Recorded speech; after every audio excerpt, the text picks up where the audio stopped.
Sitampul SKM telah memberikan dukungan sehingga hasil diskusi kami dapat berjalan dengan baik. Pertama-tama, perkenalkan, nama saya Prati Udima Sanazan, MPM 19111009. Nama saya Rahmadis, MPM 191113. Nama saya Dilnexia, MPM 19111078. Nama saya Dika Langit, NPM 19111060. Nama saya Hadarul Saini, NPM 19111061. Nama saya Dino Febriansa, NPM 19111038. Baik, kami akan menjelaskan sumber hukum tata negara Indonesia.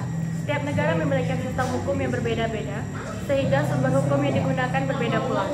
Namun, khusus dalam hukum tata negara Indonesia, ada 5, yaitu 1.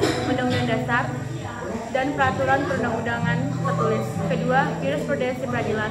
Ketiga, konvensi ketatanegaraan. Keempat, hukum internasional. Dan kelima, doktrin ilmu hukum tata negara. Adapun 5 sumber-sumber hukum tata negara yang akan dibacakan dan dijelaskan oleh rekan-rekan saya.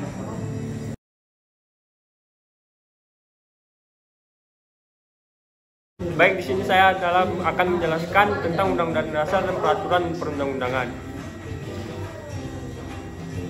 Undang-Undang Dasar adalah hukum dasar yang berlaku di suatu negara. Hukum ini tidak mengatur hal-hal yang terperinci, melainkan hanya menjabarkan prinsip-prinsip yang menjadi dasar peraturan-peraturan lainnya.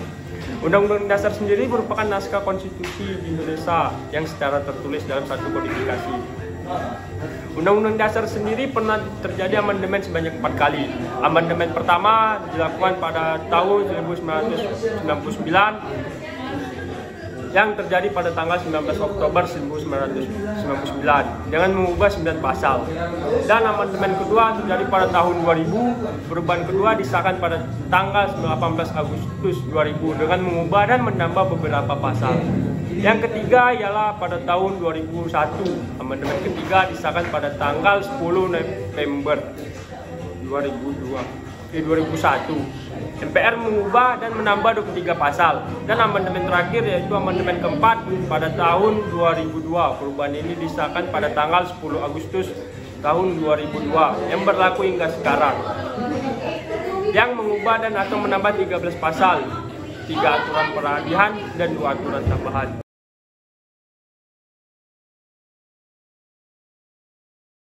Sumber-sumber hukum tata negara yang kedua adalah jurisprudensi peradilan.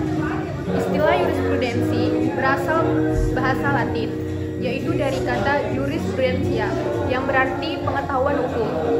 Kata jurisprudensi sebagai istilah teknis peradilan sama artinya dengan kata jurisprudens dalam bahasa Belanda dan jurisprudens dalam bahasa Perancis, yaitu peradilan tetap atau hukum peradilan. Dalam Kamus Besar Bahasa Indonesia, kata jurisprudensi diartikan ajaran hukum melalui peradilan, himpunan putusan hakim. Menurut istilah, terdapat berbagai definisi yang dikemukakan pada ahli hukum. Sebagai contoh berikut dikemukakan beberapa variasi definisi jurisprudensi. Yang pertama, menurut Kansil tahun 1993, jurisprudensi ialah keputusan hakim terdahulu yang sering diikuti dan dijadikan dasar keputusan oleh hakim kemudian mengenai masalah yang sama. Yang kedua, menurut Sudikno Mertadukusumo tahun 1991, jurisprudensi adalah pelaksanaan hukum dalam hal konkret terjadi tuntutan hak yang dijalankan oleh suatu badan yang berdiri sendiri dan diadakan oleh negara serta bebas dari pengaruh apa dan siapapun dengan cara memberikan putusan yang bersifat mengikat dan berwibawa. Secara ringkas singkat, menurut Sudikno, jurisprudensi adalah putusan pengadilan. Yang ketiga, menurut Ridwan Halim tahun 1998, yang dimaksud jurisprudensi adalah suatu putusan hakim atas suatu perkara yang belum ada pengaturannya dalam undang-undang yang untuk selanjutnya menjadi pedoman bagi hakim-hakim lainnya yang mengadili kasus-kasus serupa. Yang keempat, menurut Subekti tahun 1974, jurisprudensi adalah putusan hakim atau pengadilan yang tetap dan dibenarkan oleh Mahkamah Agung sebagai pengadilan kasasi atau putusan Mahkamah Agung sendiri yang sudah tetap.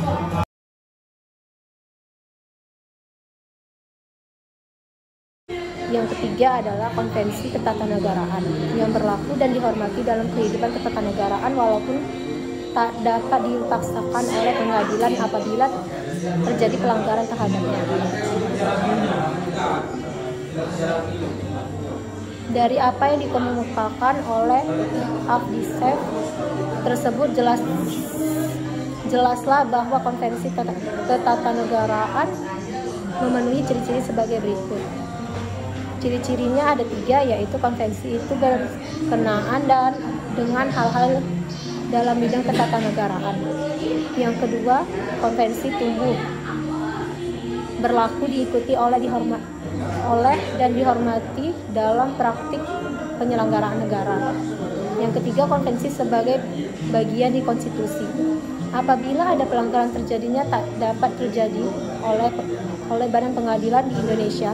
Juga dapat ditemukan banyak konvensi ketatanegaraan yang dipraktikkan sejak dulu sampai sekarang. Dalam kurun waktu pertama berlaku Undang-Undang Dasar 1945 sejak tanggal 18 Agustus 1945 sampai dengan tanggal 27 Desember 1949, maupun kurun waktu kedua yaitu sejak Dekret Presiden tanggal 5 Juli 1959 sampai sekarang.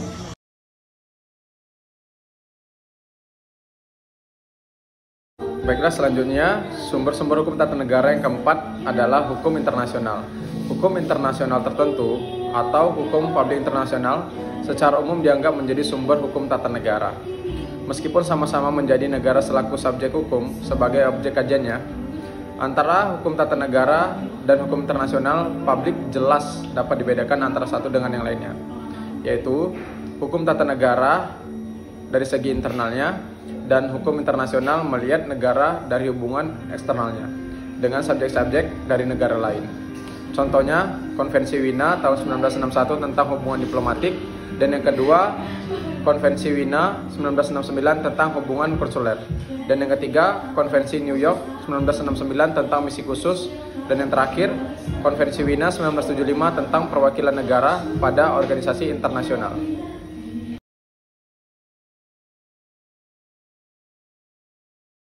Saya akan melanjutkan, yaitu sumber-sumber hukum tata negara yang kelima adalah doktrin ilmu hukum tata negara, seperti doktrin Tobar, yaitu mengenai kesepakatan 5 negara yang tidak mengakui pemerintahan hasil pemberontak atau perebutan kekuasaan dan hanya akan mengakui apabila secara konstitusionalitas negara terpenuhi. Artinya, meski pemerintah itu efektif memegang kekuasaan, pengakuan harus ditangguhkan sampai rakyat di negara itu melalui suatu pemilu yang bebas telah menyatakan sikapnya terhadap pemerintahan baru itu. Doktrin ini disetujui Presiden Amerika Serikat Woodrow yang berbeda dengan Presiden Jefferson dengan de facto-ismenya sejak 1913. Kesimpulannya, hukum dapat dibedakan antara yang bersifat formal, search of law in formal sense, dan material atau search of law in material sense. Hukum tata negara pada umumnya yang bisa diakui sebagai sumber hukum ada 5, yaitu Undang-Undang Dasar dan Peraturan Perundang-undangan, Jurisprudensi Peradilan, Konvensi Ketatanegaraan, Hukum Internasional, dan Doktrin Ilmu Hukum Tata Negara. Demikianlah penjelasan kami dari kelompok 1 mengenai sumber-sumber hukum tata negara. Lebih kurang kami mohon maaf. Semoga penjelasan yang kami sampaikan dapat bermanfaat bagi teman-teman sekalian. Terima kasih. Assalamualaikum warahmatullahi wabarakatuh.